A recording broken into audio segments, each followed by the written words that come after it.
36 দাগের প্রশ্ন, একটি বৃত্তের ব্যাসার্ধের দৈর্ঘ্য 13 সেমি ও বৃত্তের জ্যা এর দৈর্ঘ্য 10 সেমি। বৃত্তের কেন্দ্র থেকে জ্যা এর দূরত্ব কত সেমি?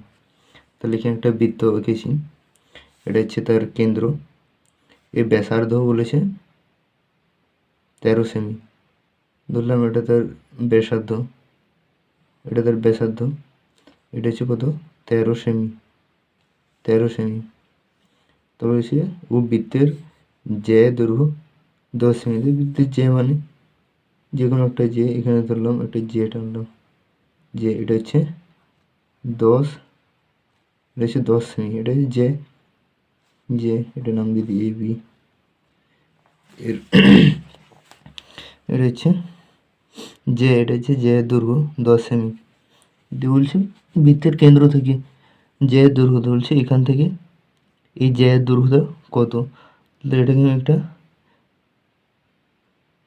আর এখান থেকে এর দৈর্ঘ্য ধর এ থেকে কেন্দ্রকে জুড়লাম, ওটা 13 সেমি, 13 সেমি, কারণ এটা হচ্ছে বৃত্তের ব্যাসার্ধ, আর এটাও বৃত্তের ব্যাসার্ধ, এটাও বৃত্তের ব্যাসার্ধ, তাহলে এটা হচ্ছে 13 সেমি। আমি কী করবো, 10 সেমি, 10 সেমি অর্ধেক, এখানে 5 সেমি, 5 সেমিতে এটা লম্ব টানবো, লম্ব টানলাম, তাহলে এটা হয়ে গেল 5 সেমি, 5 সেমি হয়ে গেল, এটা 5 সেমি হয়ে গেল। তাহলে এটার দৈর্ঘ্য জানা আছে, এটার দৈর্ঘ্য জানা আছে, শুধু এটার দৈর্ঘ্যটা জানা নেই। তাহলে এটা যেহেতু সমকোণী ত্রিভুজ, তাহলে এটাকে আমরা করবো অতিভুজের স্কয়ার সমান, এখানে লিখব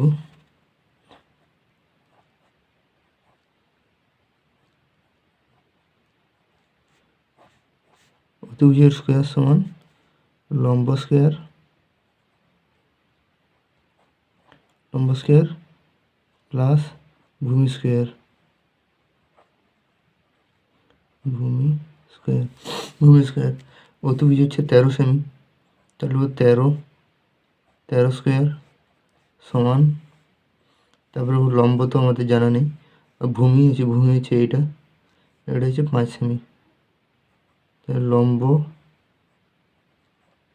স্কয়ার প্লাস ভূমি হচ্ছে 5 সেমি, 5 স্কয়ার। তাহলে লিখব লম্ব স্কয়ার সমান, লম্ব স্কয়ার সমান লিখব 13 স্কয়ার মানে 169 মাইনাস 5 বাই 25, লম্ব এটা সমান হবে 144,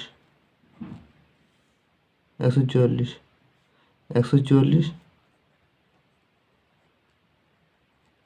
লম্ব স্কয়ার, বা লম্ব সমান লিখতে পারবো 12। অতএব এটা এর দৈর্ঘ্য হচ্ছে কেন্দ্র থেকে জ্যা এর দৈর্ঘ্য হচ্ছে 12 সেন্টিমিটার, 12 সেমি। তাহলে উত্তর হবে অপশান বি, 12 সেন্টিমিটার। এরপর 37 দাগের প্রশ্ন বলছে root over 20 plus root over 25 এর মান কত? এখানে একদম একবার করে দিচ্ছি সমান root over 20 plus root over 20 plus root over 25 মান হচ্ছে 5, সমান দিয়ে দেব root over 20 plus root over 25, আবার লিখব root over 20 plus 25 root over 25 সমান 5, আবার রুট ওভার 25, রুট ওভার 25 মান হচ্ছে 5, এটা হচ্ছে সঠিক উত্তর। সঠিক উত্তর হচ্ছে অপশান ডি, হচ্ছে সঠিক উত্তর। এরপর 38 দাগের প্রশ্ন বলছে 309, 814, 2219 কে কোন বৃহত্তম সংখ্যা দিয়ে ভাগ করলে যথাক্রমে 3, 4 ও 5 অবশিষ্ট থাকে? তাহলে এটাকে গসাগু করতে হবে, এই সংখ্যাগুলোকে গসাগু করতে হবে। কিন্তু এত অবশিষ্ট বলেছে, তাহলে এই সংখ্যা থেকে এতগুলো বাদ দিয়ে দিলাম। 309 থেকে 3 বিয়োগ দিলে হবে হচ্ছে তোমার 306। 814 থেকে 4 বিয়োগ দিলে 810। আর 2219 থেকে 5 বাদ দিলে হবে 2214। 2214 এই তিনটে সংখ্যাকে গসাগু করে দাও। গসাগু এইচসিএম করে দাও। এইচসিএম করে দাও। প্রথমে 3 দিয়ে ভাগ করবো। 3 একে 3, 2 6, 3 2 3 7 21, 6 3 7 21, তারপরে 3 7 21, 3 3 9, 3 8 24, আবার 3 দিয়ে 3 3 9, 3 4 12, 3 9 27, 3 2 6, 3 4 12, 3 6 18। তারপরে আবার 2 দিয়ে ভাগ যাবে। 2 17, 2 45, 2 1 2 2 2 3 4 123। আর তো ভাগ যাচ্ছে না। তাহলে এই তিনটে সংখ্যাকে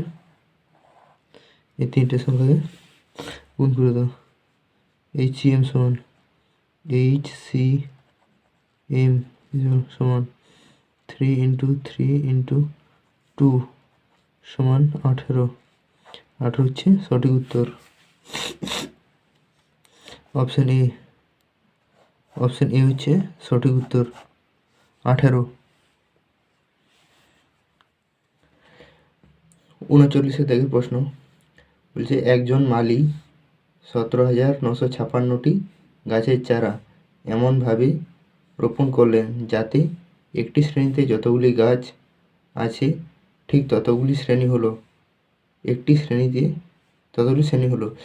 শ্রেণীতে কতগুলি গাছ আছে?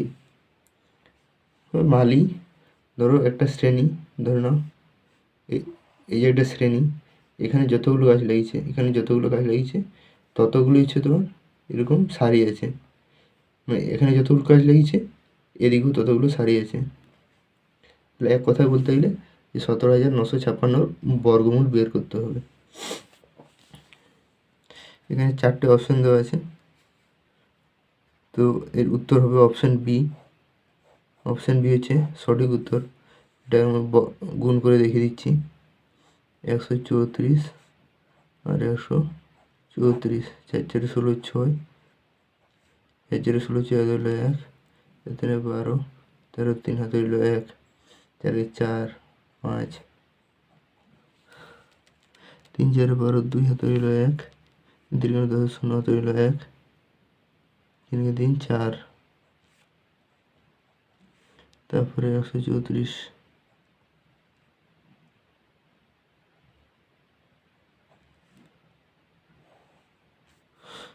6, 3 দিয়ে 5, 5 4 9, 4 3 7, 1, 17,956। এই 17,956, 17,956 134 বর্গ হচ্ছে 134 হচ্ছে সঠিক উত্তর। স্টার্ট। বলছে 40 দাগের প্রশ্ন, পিতা ও পুত্রের বর্তমান বয়সের সমষ্টি 60 বছর। 6 বছর আগে তাদের বয়সের অনুপাত ছিল 7:1। 6 বছর পর তাদের বয়সের অনুপাত কত হবে? 6 বছর পর তাদের বয়সের অনুপাত কত হবে? ধরি তাদের 6 বছর আগে বয়সের অনুপাত ছিল, একজনের ছিল 7x আর একজন ছিল 1x মানে x।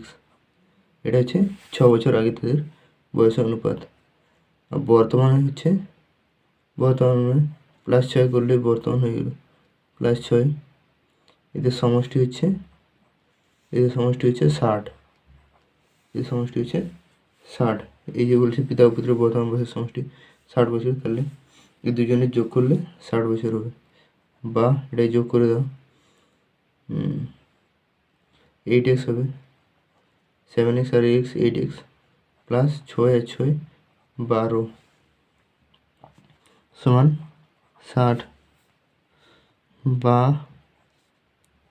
8x সমান কত হবে 12টা ধরে মাইনাস হয়ে যাবে তাহলে হবে 8 4 48 60 থেকে 12 বিয়োগ করলে 48 হবে বা x সমান 48/8 সমান হবে 6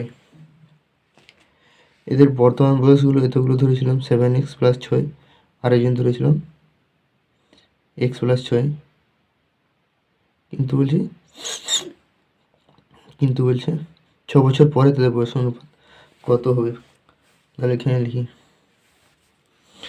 6 বছর পর 6 বছর পর তাদের বয়সের অনুপাত